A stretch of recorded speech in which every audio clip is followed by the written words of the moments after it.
भारत मंडपम में आयोजित भारत टेक्स 2025 कार्यक्रम में पहुंचे प्रधानमंत्री नरेंद्र मोदी। वैश्विक स्तर पर भारत में तैयार कॉटन की मार्केटिंग पॉलिसी के बारे में जानकारी दी।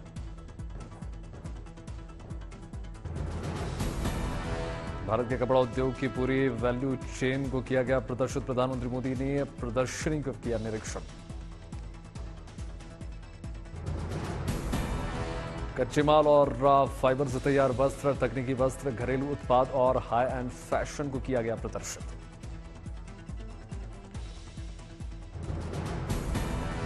इंडिया के सबसे बड़े ग्लोबल टेक्सटाइल इवेंट में पहुंची नामी टेक्सटाइल कंपनियां। 5000 से अधिक प्रदर्शक और 120 से अधिक देशों के प्रतिनिधि हिस्सा ले रहे हैं।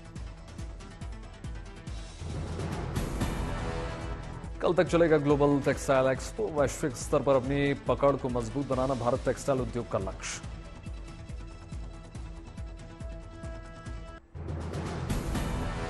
दिल्ली के नए मुख्यमंत्री के नाम को लेकर उल्टी गिनती हो गई शुरू। सूत्रों के हवाले से खबर, कल बीजेपी विधायक दल की बैठक संभव।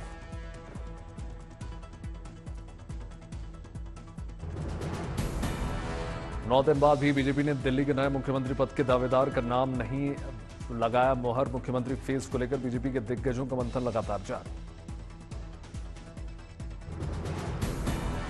बीजेपी विधायक दल की बैठक से राष्ट्रीय महासचिवों की हो चुकी है बैठक। कल बीजेपी चीफ ने 2.5 घंटे की बैठक के बाद नहीं दिए कोई संकेत।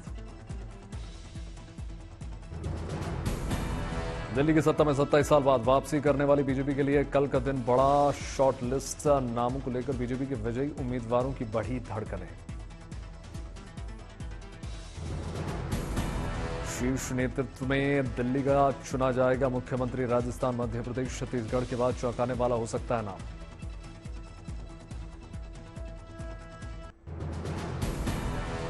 आईपीएल 2025 के फुल शेड्यूल का हो गया ऐलान। 22 मार्च को कोलकाता के ईडन गार्डन्स में खेला जाएगा पहला मुकाबला। 22 मार्च को कोलकाता नाइट राइडर्स और रॉयल चैलेंजर्स बेंगलुरु के बीच होगी भिड़ंत। 23 मार्च को सनराइजर्स हैदराबाद में खेलेगी राजस्थान रॉयल्स। 10 टीमों के बीच 65 दिनों में होंगे 74 मुकाबले। सभी मुकाबले भारत के ही 13 वेन्यू पर।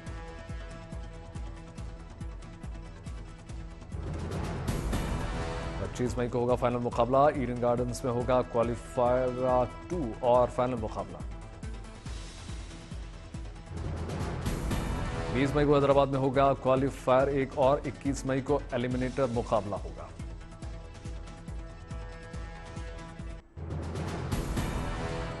नई दिल्ली रेलवे स्टेशन पर महाकुंभ जाने वाले लोगों में भगदड़ और घायलों का इलाज लगातार जारी।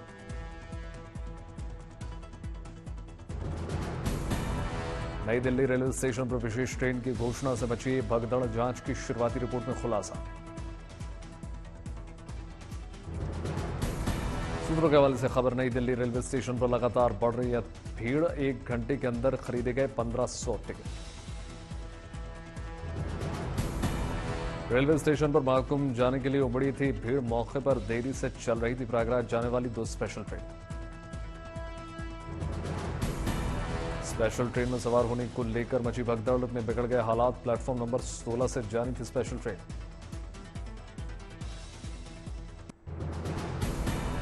भगदड़ मामले में रेलवे स्टेशन पर एक कुली का बयान। कहा प्रयागराज स्पेशल को प्लेटफॉर्म नंबर 12 से रवाना होना था, लेकिन इसे प्लेटफॉर्म नंबर 16 पर शिफ्ट कर दिया गया। नई दिल्ली भगदड़ मामले में एक्शन में आया प्रशासन। घटना की जांच के लिए 2 सदस्यीय उच्च स्तरीय समिति का गठन।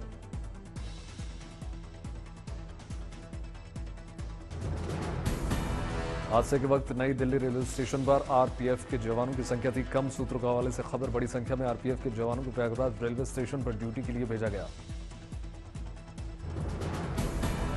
दिल्ली के एलएनजेपी हॉस्पिटल में 15 डॉक्टर्स की टीम कर रही है घायलों का इलाज।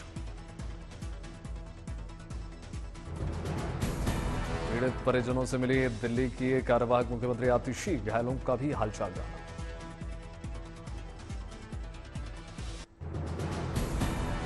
दिल्ली भगदड़ मामले में रेलवे प्रशासन ने किया मुआवजे का ऐलान। मृतकों के परिजनों को 10-10 लाख रुपए मुआवजा।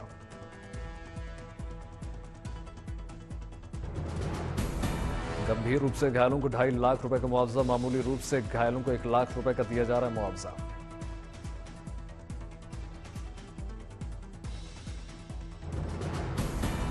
दिल्ली रेलवे स्टेशन हादसे पर राष्ट्रपति मुर्मू ने जताया दुख, शोकाकुल परिवारों के लिए प्रति व्यक्त संवेदना व्यक्त की।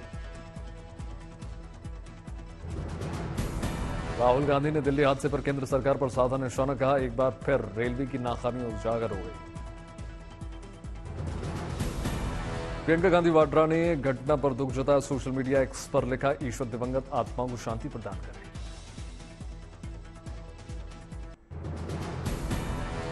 नई दिल्ली रेलवे स्टेशन हादसे पर प्रधानमंत्री नरेंद्र मोदी ने जताया शोक, सोशल मीडिया एक्स पर लिखा, भगदड़ से व्यथित हूं। गृह मंत्री अमित शाह ने हादसे पर जताया दुख, रेल मंत्री अश्विनी वैष्णव ने शाह से मुलाकात की, भगदड़ के बारे में जानकारी दी।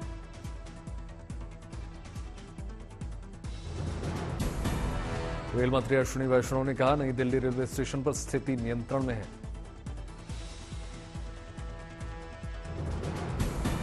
उत्तर प्रदेश के मुख्यमंत्री योगी आदित्यनाथ ने हादसे पर जताया दुख, एक्स पर पोस्ट करके लिखा, हादसे में हुई जनहानि अत्यंत दुखद, हृदय विदारक।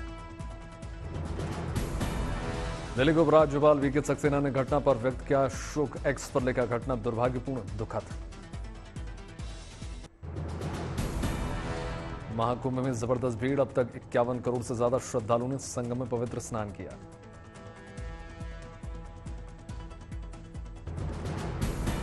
प्रयागराज पहुंचे मुख्यमंत्री योगी आदित्यनाथ, कुंभ नगरी का हवाई सर्वे किया।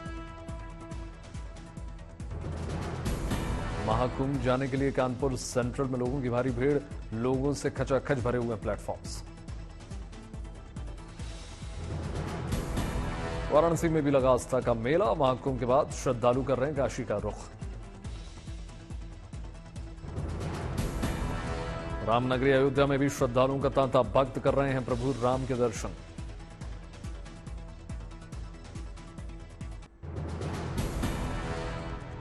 अमेरिका से डिपोर्ट हुए भारतीयों को लेकर आज रात का भारत आएगा तीसरा प्लेन, अमृतसर में हो गए प्लेन की लैंडिंग।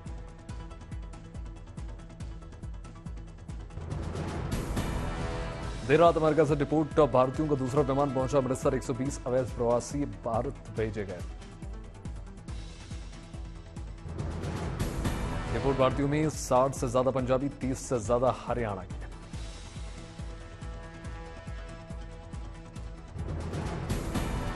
टंकी रूट से अमेरिका में प्रवेश करने वाले भारतीयों का यह दूसरा जत्था ट्रंप के फैसले के बाद किया गया डिपोर्ट। प्रधानमंत्री मोदी ने यूएस में उठाया था अवैध अप्रवासन का मुद्दा, अवैध रूप से अमेरिका में रहने वाले भारत वापस लेने की कही थी बात।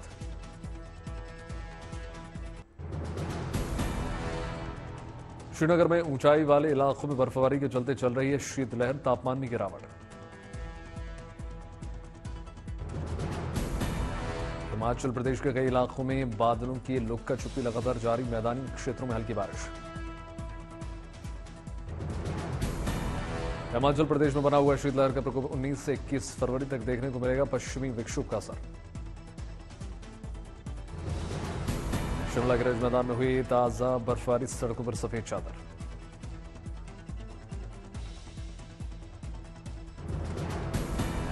चक्राता के लोखंडी समेत ऊंचाई वाले इलाकों में शुरू हुई बर्फबारी, बढ़ी ठंड।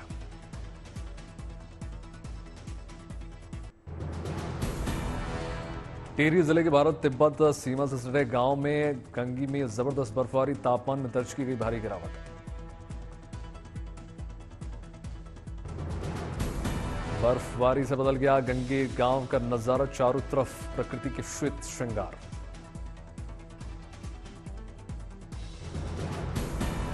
गुरेज में देखा सेना के जवानों का जज्बा, भीषण बर्फबारी में पूरी तरीके से मुस्तैद। अरुणाचल प्रदेश में भारत चीन बॉर्डर पर शानदार कदम, सीमावर्ती जिले औजो में विकास परियोजनाओं का शुभारंभ। अरुणाचल प्रदेश चंदुन गांव में पर्यटक रिजॉर्ट का मुख्यमंत्री पेमा खांडू ने उद्घाटन किया, स्थानीय रोजगार को मिलेगा बढ़ावा। उत्तर प्रदेश के रामपुर जेल प्रशासन की शिक्षा को लेकर शानदार पहल, जेल में कैदियों को चलाई जा रही है कक्षाएं। रामपुर जेल में कैदियों को 10वीं और 12वीं की परीक्षाओं में भी शामिल होने का दिया जा रहा है मौका, दी जा रही है सामाजिक मूल्यों की शिक्षा। कोटा में रक्तदान शिविर के जरिए पुलवामा शहीदों को दी जा रही श्रद्धांजलि, छात्र छात्राओं ने भी बढ़ चढ़कर हिस्सा लिया। कोटा रक्तदान शिविर में 165 यूनिट हुआ रक्तदान, 40 कोचिंग छात्राओं ने भी हिस्सा लिया। हरिद्वार में जेल में बंद बीजेपी नेता प्रणव सिंह चैंपियन की बिगड़ गई तबीयत, चैंपियन को इलाज के लिए अस्पताल में भर्ती कराया गया।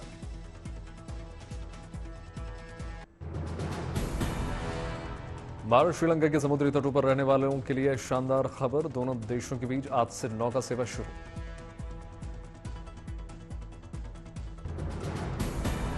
वाराणसी में काशी तमिल संगम में लगाई गई प्रदर्शनी, केंद्रीय मंत्री एल मुरुगन ने शिरकत की। उज्जैन को मुख्यमंत्री मोहन यादव की विकास की सौगात, परियोजनाओं का शुभारंभ किया। भुवनेश्वर के कलिंगा स्टेडियम में FIH हॉकी प्रो लीग का हुआ शुभारंभ। तिरुमाला में भगवान वेंकटेश्वर के दरबार में पहुंची रजनीकांत की बेटी ऐश्वर्या, दर्शन किए।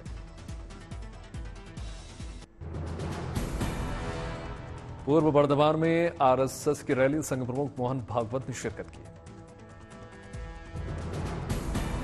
RSS की रैली में स्वयं सेवकों ने किया योग अभ्यास, संघ प्रमुख मोहन भागवत ने स्वयं सेवकों को संबोधित किया।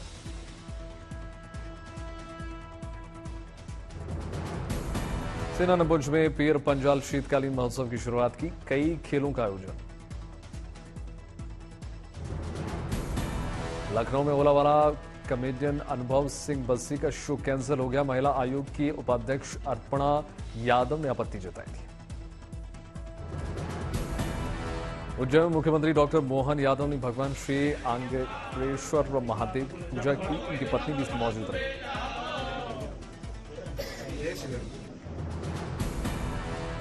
NTR ट्रस्ट को पूरे हुए 28 साल, डिप्टी सीएम पवन कल्याण ने विजयवाड़ा में ट्रस्ट के दान को 50 लाख रुपए।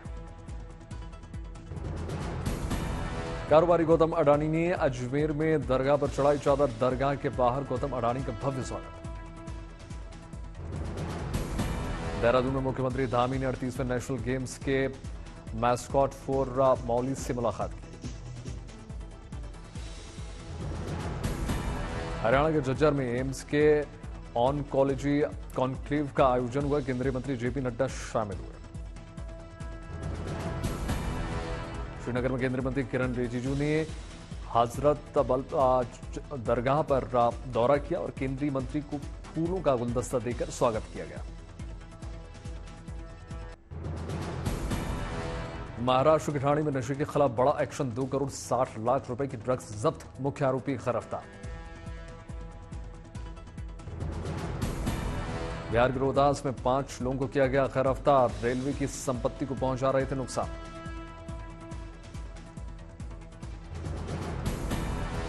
हरदोई में मंदिर से अष्टधातु की मूर्ति चोरी का खुलासा, सिंचाई विभाग के ठेकेदार ने 2 अन्य साथियों से मिलकर किया था चोरी को अंजाम। राजस्थान में अवैध बांग्लादेशियों के खिलाफ एक्शन, अजमेर दरगाह के पास से 8 लोगों की गिरफ्तारी हुई।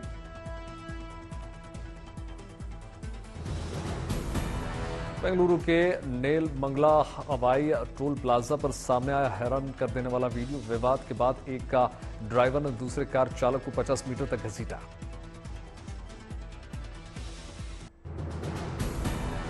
प्रयागराज में उत्तर प्रदेश बोर्ड ने इंटर की प्रैक्टिकल परीक्षाओं को पहले चरण की तारीख को आगे बढ़ाया, अगले निर्देश पर बताई जाएगी नई तारीख।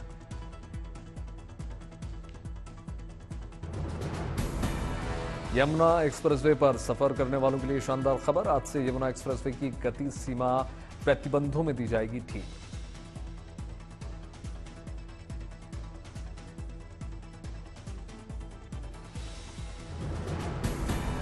नक्सल प्रभावित सुकमा में प्रशासन की शानदार पहल, बच्चों के लिए चलाया जा रहा है मॉडल स्कूल।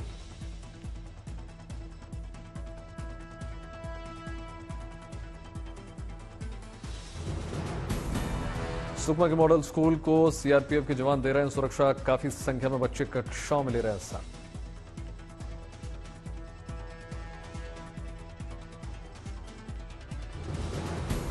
अजमेर के होटल में कर्मचारियों से मारपीट के मामले में आईपीएस सुशील बिश्नोई समेत 8 लोगों को कोर्ट से राहत।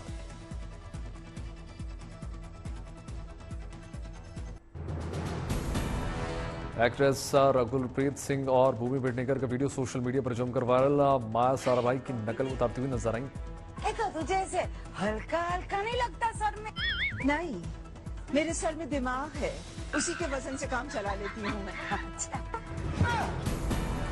केसरीवीर लेजेंड्स ऑफ सोमनाथ में देखा सुनील शेट्टी का अनदेखा अवतार टीजर सोशल मीडिया पर वायरल।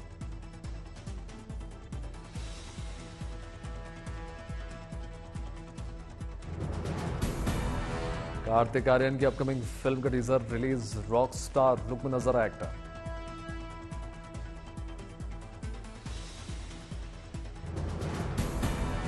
विक्की कौशल की फिल्म छावा ने दूसरे दिन 36.5 करोड़ रुपए की कमाई की। फिल्म 14 फरवरी को सिनेमाघरों में रिलीज हुई थी।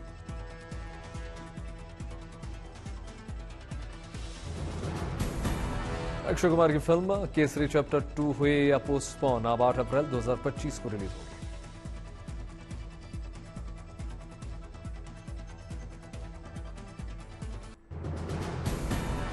इजराइल के टेल अवीव में भारी विरोध प्रदर्शन। सड़कों पर उतरे हजारों लोगों में हमास की कैदी से बाकी बंधुकों की तत्काल रिहाई की मांग।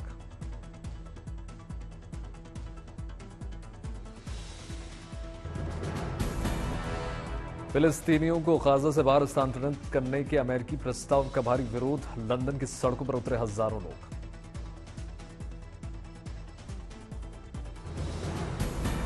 सीरिया के अंदर विदेश मंत्री 22 सरकार में देश की विविधता को बरकरार रखने की कही उन्होंने बात।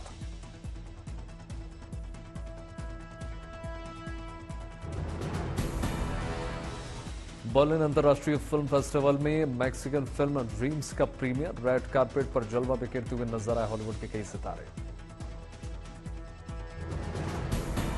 अमेरिकी टेनिस खिलाड़ी अमांडा ने जीता WTA 1000 खिताब।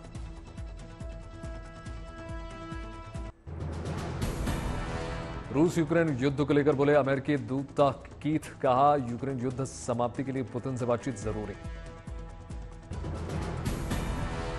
पोलैंड के विदेश मंत्री सिकोर्स्की का रूस यूक्रेन युद्ध को लेकर बयान। कहा यूक्रेन युद्ध कैसे समाप्त होगा, इसमें अमेरिका की विश्वसनीयता दांव पर।